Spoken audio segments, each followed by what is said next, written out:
और अब आपको बताएं कि MQM पाकिस्तान ने इलेक्शन मुहिम का बाकायदा आगाज कर दिया। मारीपुर के इलाके क्रीक्स में इलेक्शन ऑफिस का इफ्तिताह कर दिया गया। MQM पाकिस्तान के सरबराह खालिद मकबूल सिद्दीकी का कहना है कि इलेक्शन में ऐसे अफराद को लाएंगे जिन्होंने पाकिस्तान का दुख देखा है। MQM को खत्म करने वाले मिट रहे हैं, हम सबको साथ लेकर चलना है। मुस्तफ़ा कमाल ने इस मौके पर कहा कि अगर हुक्मरानों की बात सच्ची होती तो हमारे बच्चे गटरों में गिरकर मर न रहे होते। तहरीक को खत्म करने वाले खत्म हो रहे हैं।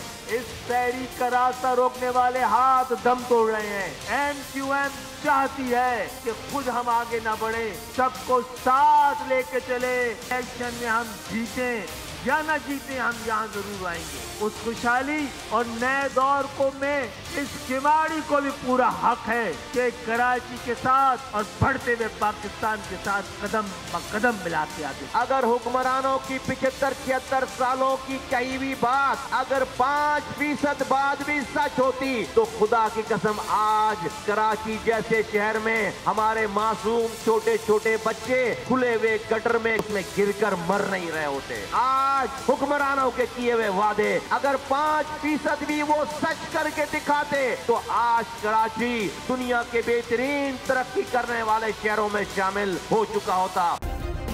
सब्सक्राइब करें और बेल दबाएं ताकि कोई खबर रह न जाए।